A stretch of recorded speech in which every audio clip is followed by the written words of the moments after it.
ଏହି 12ଟି ଭୁଲ ଆପଣଙ୍କ ସମ୍ମାନକୁ ମାଟିରେ ମିଶାଇ ଦିଏ। ଆଜିଠାରେ ହିଁ ବନ୍ଦ କରନ୍ତୁ, ଦୁନିଆ ପାଦ ତଳେ ହେବ। ବନ୍ଧୁଗଣ, କ'ଣ ଆପଣ କେବେ ଏହି ପିତା ସତ୍ୟକୁ ଅନୁଭବ କରିଛନ୍ତି ଯେ ଯେତେବେଳେ ଆପଣ ପ୍ରତ୍ୟେକ ବ୍ୟକ୍ତିର ଖୁସି ପାଇଁ ନିଜକୁ ବାଜି ଲଗାଇ ଦିଅନ୍ତି, ସେତେବେଳେ ଏହି ନିର୍ଦ୍ଦୟ ଦୁନିଆ ଆପଣଙ୍କର ଆଦର କରିବା ଛାଡ଼ିଦିଏ।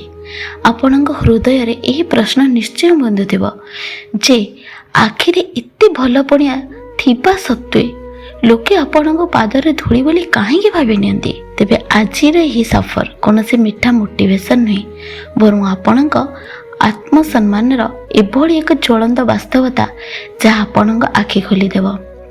ସମ୍ମାନ କେବେ ବି ଭିକ୍ଷାରେ ମିଳେ ନାହିଁ। ଏହାର ପ୍ରଥମ ଚିଙ୍ଗାରି ସେତିକି ବେଳେ ଜଳି ଉଠେ ଯେତେବେଳେ ଆପଣ ନିଜେ ନିଜର ଢାଲ ହୋଇ ଛିଡ଼ା ହୋଇ ଶିଖନ୍ତି। ବାସ୍ତବରେ ଆମେ ଅଜାଣତରେ ନିଜେ ହିଁ କିଛି ଏଭଳି ଭୁଲ କରି ବସୁ ଯାହା ସାମ୍ନା ଲୋକକୁ ଏହି ସଂକେତ ଦେଇଥାଏ ଯେ ଏହି ମଣିଷର କୌଣସି ମୂଲ୍ୟ ନାହିଁ ଏବଂ ତାକୁ ଯେତେବେଳେ ଚାହିଁ ହେବ ହାଲୁକାରେ ନିଆଯାଇପାରେ। ତେବେ ଚାଲନ୍ତୁ ଜାଣିବା ସେସବୁ କଥା। ନମ୍ବର 1, ସବୁ କଥାରେ ହଁ କହିଦେବା। ଯେତେବେଳେ ଆପଣ ନିଜ ମନକୁ ମାରି ଅନ୍ୟମାନଙ୍କର ଅଦରକାରୀ ପ୍ରତ୍ୟେକ କଥାରେ ପାଗଳଙ୍କ ଭଳି ହଁ କହିବାକୁ ଲାଗନ୍ତି, ସେତେବେଳେ ଆପଣ ନିଜକୁ ହିଁ ବର୍ବାଦ କରୁଥାନ୍ତି। ଆପଣଙ୍କ ନିଜ କାମ ପଛରେ ପଡ଼ି ରହେ, କିନ୍ତୁ ଆପଣ ଅନ୍ୟମାନଙ୍କୁ ଖୁସି କରିବାର ଅନ୍ଧ ଦୌଡ଼ରେ ଦୌଡ଼ୁଥାନ୍ତି। ଆପଣ ଭାବନ୍ତି ଯେ ଲୋକେ ଆପଣଙ୍କର ଏହି ଭଲ ପଣିଆକୁ ବୁଝିବେ, କିନ୍ତୁ ଏହି ସ୍ୱାର୍ଥୀ ଦୁନିଆ ଧୀରେ ଧୀରେ ଆପଣଙ୍କୁ କୌଣସି ପସନ୍ଦ ନୁହେଁ, ବରଂ ମାତ୍ର ଏକ ବେକାର ବିକଳ୍ପ ଭାବି ନିଏ। ଯେଉଁ ମଣିଷ କେବେ ନା କହିବାର ସାହସ ଜୁଟାଇ ପାରେ ନାହିଁ, ତାର ହଁର ମୂଲ୍ୟ କଉଡ଼ି ମୂଲ୍ୟ ସହ ସମାନ ହୋଇଯାଏ। ନମ୍ବର 2, ନିଜ କଷ୍ଟକୁ ନିଜେ ହିଁ ଛୋଟ ଦେଖାଇବା। ଯେତେବେଳେ ଆପଣଙ୍କ ସହ କୌଣସି ବଡ଼ ଦୁର୍ଘଟଣା ଘଟେ ଏବଂ ଆପଣ ଭିତରୁ ଛଟପଟ ହେଉଥିଲେ ମଧ୍ୟ ଦୁନିଆ ସାମ୍ନାରେ ହସି ହସି କହିଦିଅନ୍ତି ଯେ ଆରେ କିଛି ହେଇନି, ମୁଁ ସମ୍ଭାଳି ନେବି, ସେତେବେଳେ ଆପଣ ନିଜ ଅସ୍ତିତ୍ୱକୁ ନିଜେ ହିଁ ଛୋଟ କରିଦିଅନ୍ତି। ଯେତେବେଳେ ଆପଣ ନିଜ ଲୁହ ଏବଂ କଷ୍ଟକୁ ଏତେ ତୁଚ୍ଛ ବନାଇ ଦେବେ, ତେବେ ସାମ୍ନା ଲୋକଟି ଭଲ ଆପଣଙ୍କୁ ଗମ୍ଭୀରତାର ସହ କାହିଁକି ନେବ? ପରବର୍ତ୍ତୀ ସମୟରେ ଯେତେବେଳେ ଆପଣ ଦିନେ ସତରେ ଭାଙ୍ଗି ଯାଆନ୍ତି, ଲୋକେ ସାନ୍ତ୍ୱନା ଦେବା ବଦଳରେ କୁହନ୍ତି ତୁମେ ତ ବହୁତ ମଜବୁତ, ସବୁ ସହିଯିବ। କେହି ଏହା ପଚାରନ୍ତି ନାହିଁ ଯେ ତୁମେ କେବେଠାରୁ ମଜବୁତ ବନୁ ବନୁ ଥକି ବି ଗଲଣି। ନମ୍ବର 3, ବାରମ୍ବାର ନିଜ ସପକ୍ଷରେ ସଫେଇ ଦେବା। ଯେତେବେଳେ ଆପଣ ସମାଜର ପ୍ରତ୍ୟେକ ମଣିଷ ସାମ୍ନାରେ ନିଜକୁ ସଠିକ୍ ପ୍ରମାଣିତ କରିବା ପାଇଁ ନିଜର ସମ୍ପୂର୍ଣ୍ଣ ଶକ୍ତି ଲଗାଇ ଦିଅନ୍ତି, ସେତେବେଳେ ଆପଣ ନିଜର ବଳକା ସମ୍ମାନକୁ ମଧ୍ୟ ବାଜି ଲଗାଇ ଦିଅନ୍ତି। କଥା କଥାରେ ନିଜର ଭଲ ଉଦ୍ଦେଶ୍ୟର ପ୍ରମାଣ ଦେବା ଏବଂ ନିଜ ଚରିତ୍ରର ସଫେଇ ଦେବା ବନ୍ଦ କରନ୍ତୁ। ସତ କଥା ହେଉଛି, ଯିଏ ଆପଣଙ୍କୁ ବୁଝିବାକୁ ଚାହେଁ ତାକୁ କୌଣସି ପ୍ରମାଣର ଆବଶ୍ୟକତା ନଥାଏ ଏବଂ ଯିଏ ବୁଝିବାକୁ ଚାହେଁ ନାହିଁ ତାକୁ ଆପଣ ଲକ୍ଷେ ଥର ବୁଝାଇଲେ ମଧ୍ୟ ସେ ଆପଣଙ୍କୁ ଭୁଲ ହିଁ ଭାବିବ। ଆପଣ ଯେତେ ଅଧିକ ସଫେଇ ଦେବେ, ଆପଣଙ୍କ ସମ୍ମାନ ସେତେ ତଳକୁ ଖସିଯିବ। ନମ୍ବର 4, ଅସଦାଚରଣ ବା ବଦତମିଜକୁ ମଜାକ ଭାବି ନେବା।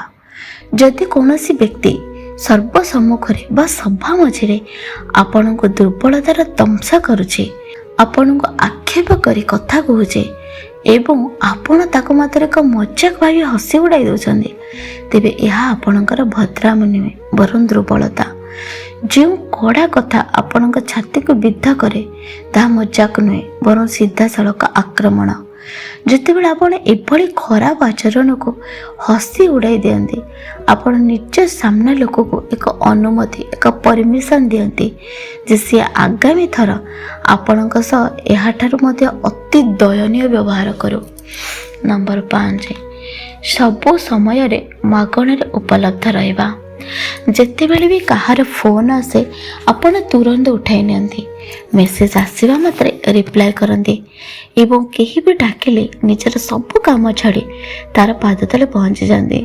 ତେବେ ଆପଣ ନିଜର ମୂଲ୍ୟ କରୁଥାନ୍ତି? ଏଭଳି 24 ଘଣ୍ଟା ପ୍ରସ୍ତୁତ ରହୁଥିବା ମଣିଷକୁ ଦୁନିଆ କେବେ ବି ମୂଲ୍ୟବାନ ଭାବେ ନାହିଁ, ବରଂ ଏକ କାମଚଳା ଜିନିଷ ଭାବି ନାହିଁ। ଲୋକେ ଆପଣଙ୍କ ଉପସ୍ଥିତିର ଆଦର କରିବା ଛାଡ଼ି ଦିଅନ୍ତି ଏବଂ କେବଳ ନିଜର ସୁବିଧା ଦେଖନ୍ତି। କାରଣ ପ୍ରକୃତ ସମ୍ମାନ ସଦାବେଳେ ସେଇଠି ସୃଷ୍ଟି ହୁଏ ଯେଉଁଠି ଆପଣଙ୍କର ଉପସ୍ଥିତି ସବୁବେଳେ ଗ୍ୟାରେଣ୍ଟି ନଥାଏ।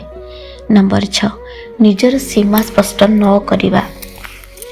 ଯଦି ଆପଣ ଦୁନିଆକୁ ସ୍ପଷ୍ଟ ଶବ୍ଦରେ ଏହା ଜଣାଇ ନାହାନ୍ତି ଯେ ଆପଣଙ୍କର ସହ୍ୟ କରିବାର ସୀମା କ'ଣ ଏବଂ ଆପଣ କେଉଁ ପ୍ରକାରର ବ୍ୟବହାର ପସନ୍ଦ କରନ୍ତି ନାହିଁ, ତେବେ ଲୋକେ ଆପଣଙ୍କ ଜୀବନର ନିଷ୍ପତ୍ତି ନିଜ ହାତରେ ନେଇଯିବେ।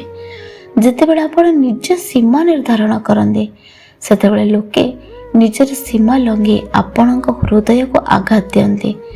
ନିଜର ଏକ ସୀମା ବନାଇବା କୌଣସି ଅହଙ୍କାର ବା ରୁକ୍ଷତା ନୁହେଁ, ବରଂ ଏହା ନିଜ ଆତ୍ମସମ୍ମାନକୁ ଜୀବନ୍ତ କରିବାର ଏକ ଅତ୍ୟନ୍ତ ଜରୁରୀ ପବିତ୍ର ଲଢ଼େଇ।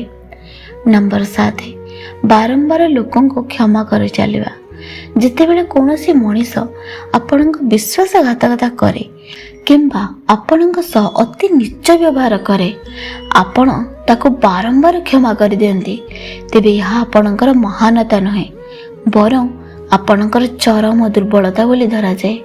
ପ୍ରଥମ ଥର ଭୁଲକୁ ଭୁଲିଯିବା ମଣିଷପଣିଆ, କାରଣ ଭୁଲ ମଣିଷର ହୁଏ, କିନ୍ତୁ ଯେତେବେଳେ ସେହି ସମାନ ବ୍ୟବହାର ବାରମ୍ବାର ଦୋହରାଯାଏ ଏବଂ ଆପଣ ପ୍ରତି ଥର ଛାଡ଼ି ଦିଅନ୍ତି, ସେତେବେଳେ ଲୋକେ ଆପଣଙ୍କୁ ମୂର୍ଖ ବୋଲି ଭାବନ୍ତି। ଲୋକେ ଆପଣଙ୍କ ଜୀବନରେ କେବଳ ସେହି ସୀମା ପର୍ଯ୍ୟନ୍ତ ଆଗକୁ ବଢ଼ନ୍ତି ଯେଉଁ ସୀମା ପର୍ଯ୍ୟନ୍ତ ଆପଣ ନିଜେ ସେମାନଙ୍କୁ ଆପଣଙ୍କ ହୃଦୟକୁ ଦଳି ଦେବାର ଖୋଲା ଛୁଟି ଦେଇଥାନ୍ତି। ନମ୍ବର 8, ନିଜକୁ ସବୁବେଳେ ଶେଷ ପ୍ରାଥମିକତା କରିବା। ଯେତେବେଳେ ଆପଣ ସକାଳୁ ରାତି ଯାଏ ସବୁଠି ଆଗେ ଅନ୍ୟମାନଙ୍କ ସୁଖ ସୁବିଧାର ଧ୍ୟାନ ରଖନ୍ତି, ଅନ୍ୟମାନଙ୍କ ମୁଡ୍ ଠିକ୍ କରିବାରେ ନିଜର ଜୀବନ ଲଗାଇ ଦିଅନ୍ତି ଏବଂ ନିଜକୁ ସବୁବେଳେ ଶେଷ ପାହାଚରେ ଫିଙ୍ଗି ଦିଅନ୍ତି, ସେତେବେଳେ ଆପଣ ନିଜେ ହିଁ ନିଜର ସବୁଠାରୁ ବଡ଼ ଶତ୍ରୁ ପାଲଟି ଯାଆନ୍ତି। ଯେତେବେଳେ ଆପଣ ନିଜେ ନିଜର ନିଜ ଅସ୍ତିତ୍ୱ ଏବଂ ନିଜ ଖୁସିକୁ ଗୁରୁତ୍ୱ ଦିଅନ୍ତି ନାହିଁ, ତେବେ ଏହି ସାରା ବ୍ରହ୍ମାଣ୍ଡରେ କୌଣସି ଦ୍ୱିତୀୟ ମଣିଷ ଆପଣଙ୍କୁ ସମ୍ମାନ ଦେବା ବିଷୟରେ ସ୍ୱପ୍ନରେ ସୁଦ୍ଧା ଭାବିବ ନାହିଁ। ଯେଉଁ ମଣିଷ ସବୁଠୁ ଆଗେ ନିଜ ପାଇଁ ଛିଡ଼ା ହେବା ଶିଖେ, ଦୁନିଆ ତାକୁ ଆପେ ଆପେ ଗମ୍ଭୀରତାର ସହ ନେବାକୁ ଲାଗେ।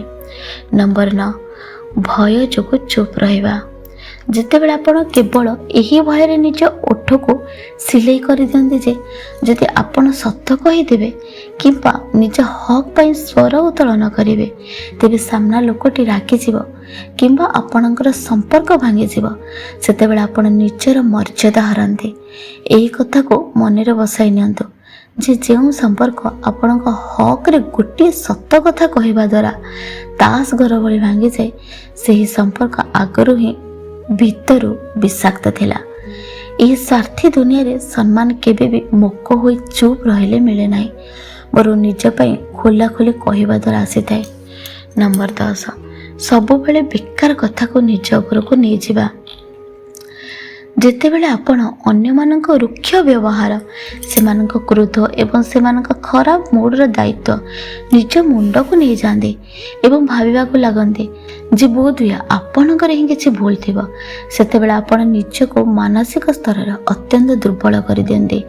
ସାମ୍ନା ମଣିଷ ଖରାପ ବ୍ୟବହାର ତାର ନିଜର ସଂସ୍କାର ଏବଂ ତାର ମାନସିକ ଦାରିଦ୍ର୍ୟତାକୁ ଦର୍ଶାଇଥାଏ। ଏଥିରେ ଆପଣଙ୍କର କୌଣସି ଦୋଷ ନଥାଏ। ସେତେବେଳେ ଆପଣ ପ୍ରତ୍ୟେକ କଥାକୁ ମନରେ ଲଗାଇବା ବନ୍ଦ କରିଦେବେ, ସେତେବେଳେ ଲୋକେ ଆପଣଙ୍କ ସାମ୍ନାରେ ନିଜ ସୀମା ଭିତରେ ରହିବା ଶିଖିଯିବେ। ନମ୍ବର 11, ସବୁବେଳେ ଆଦର ଓ ପ୍ରଶଂସା ଆଶା ରଖିଯିବା। ଯେତେବେଳେ ଆପଣ କାହା ପାଇଁ ନିଜର ମୂଲ୍ୟବାନ ସମୟ ଉତ୍ସର୍ଗ କରନ୍ତି, ତାର ପ୍ରତ୍ୟେକ ବିପଦରେ ସାହାଯ୍ୟ କରନ୍ତି ଏବଂ ବଦଳରେ ଭିତରେ ଭିତରେ ଏହି ଆଶା ରଖନ୍ତି ଯେ ସେ ଆପଣଙ୍କର ଆଦର କରିବ, ସେତେବେଳେ ଆପଣ ନିଜକୁ ନିରାଶ କରୁଥାନ୍ତି। ଯେତେବେଳେ ଆପଣ ବିନା ମାଗିବାରେ ଏବଂ ବିନା କୌଣସି ସର୍ତ୍ତରେ ସବୁ କିଛି କାହାକୁ ଦେଇ ଚାଲନ୍ତି, ସେତେବେଳେ ସାମ୍ନା ଲୋକଟି ତାକୁ ଆପଣଙ୍କର ମହାନତା ନୁହେଁ, ବରଂ ଆପଣଙ୍କର କର୍ତ୍ତବ୍ୟ ଭାବିନେ। ଏହି କଥାକୁ ସବୁବେଳେ ମନେ ରଖନ୍ତୁ ଯେ ସମ୍ମାନ କେବେ ବି ଆଶା ଏକ୍ସପେକ୍ଟେସନରୁ ନୁହେଁ, ବରଂ ଆପଣଙ୍କ ନିଜସ୍ୱ କଠୋର ମାନଦଣ୍ଡ ଷ୍ଟାଣ୍ଡାର୍ଡରୁ ଆସିଥାଏ। ନମ୍ବର 12, ଏକା ହୋଇଯିବା ଭୟରେ ଖରାପ ସଙ୍ଗତିରେ ରହିବା। ଯେତେବେଳେ ଆପଣ କେବଳ ଏହି ଭୟରେ ଯେ ଆପଣ ଏକା ହୋଇଯିବେ, ଯେକୌଣସି ପ୍ରକାରର ସ୍ୱାର୍ଥୀ ପ୍ରତାରକ ଏବଂ ନୀଚ ଲୋକଙ୍କ ଗହଣରେ ସାମିଲ ହୋଇଯାଆନ୍ତି, ସେତେବେଳେ ଆପଣ ନିଜ ସମ୍ମାନକୁ ନିଜେ ହିଁ ନିଲାମ କରୁଥାନ୍ତି। ଯେଉଁ ମଣିଷ ଏକାକୀପଣର ନୀରବତାକୁ ଭୟ କରିଯାଏ, ଏହି ଦୁନିଆ ତାକୁ ଡରାଇ ନିଜର ଗୋଲାମ ବନାଇ ନିଏ। ଭୁଲ ଲୋକଙ୍କ ସଙ୍ଗତରେ ରହି ପ୍ରତିଦିନ ଅପମାନିତ ହେବା ଅପେକ୍ଷା ଲକ୍ଷେ ଗୁଣ ଭଲ ଯେ ଆପଣ ଏକାକୀ ସ୍ଥାନରେ ଜୀଇଁବା ଶିଖନ୍ତୁ। କାରଣ ଯେଉଁ ମଣିଷ ଏକା ଛିଡ଼ା ହେବା ଶିଖିଯିବ ତାକୁ କେହି କେବେ ହାଲୁକାରେ ନେଇ ନିଅନ୍ତି ନାହିଁ। ଯଦି ଆପଣ ଏହି ସମ୍ପୂର୍ଣ୍ଣ କଥାକୁ ଧ୍ୟାନ ଦେଇ ଶୁଣିଛନ୍ତି, ତେବେ ଆଜି ଏକ କଥା ସମ୍ପୂର୍ଣ୍ଣ ସ୍ପଷ୍ଟ ହୋଇ ରହିଛି ଯେ ଆପଣ ଦୁର୍ବଳ କିମ୍ବା ଖରାପ ଆଦୌ ନୁହନ୍ତି। ଆପଣଙ୍କର ଭୁଲ ବଶ ଏତିକି ଯେ ଆପଣ ନିଜକୁ ଆବଶ୍ୟକତାର ଅପେକ୍ଷା ଅଧିକ ଅନ୍ୟମାନଙ୍କ ଉପରେ ଉତ୍ସର୍ଗ କରୁଛନ୍ତି। ଯେଉଁଦିନ ଆପଣ ଏହି ଭୁଲ ଗୁଡ଼ିକୁ ନିଜ ଜୀବନରୁ ଉପାଡ଼ି ଫିଙ୍ଗିଦେବେ, ସେହି ମୁହୂର୍ତ୍ତରେ ହିଁ ଲୋକଙ୍କ ବ୍ୟବହାର ଆପଣଙ୍କ ପ୍ରତି ରାତାରାତି ସମ୍ପୂର୍ଣ୍ଣ ବଦଳିଯିବ। ସବୁବେଳେ ମନେ ରଖିବେ ଯେ ଆତ୍ମସମ୍ମାନ କେବେ ବି କାହା ସାମ୍ନାରେ ହାତ ପାତିଲେ ମିଳେ ନାହିଁ। ଏହାକୁ ନିଜର କଠୋର ନିଷ୍ପତ୍ତି ଦ୍ୱାରା ଦୁନିଆକୁ ଦେଖାଇବାକୁ ପଡ଼େ। ଏହି ଦୁନିଆ ସବୁବେଳେ ସେହି ମଣିଷର ପାଦ ତଳେ ନଇଁଥାଏ ଏବଂ ତାକୁ ହିଁ ମୁଣ୍ଡରେ ବସାଇଥାଏ ଯେ ନିଜକୁ ସମ୍ମାନ ଦେବା ଜାଣିଥାଏ। 12ଟି ପଏଣ୍ଟ ମଧ୍ୟରୁ ଆପଣଙ୍କୁ କେଉଁ ପଏଣ୍ଟଟି ଭଲ ଲାଗିଲା ଏବଂ ଭିଡ଼ିଓ ବିଷୟରେ ନିଜ ରାୟ କମେଣ୍ଟରେ ଜଣାଇବେ। ଜୟ ଜଗନ୍ନାଥ ଲେଖିବାକୁ ଭୁଲିବେ ନାହିଁ। ଜୟ ଜଗନ୍ନାଥ। ଧନ୍ୟବାଦ।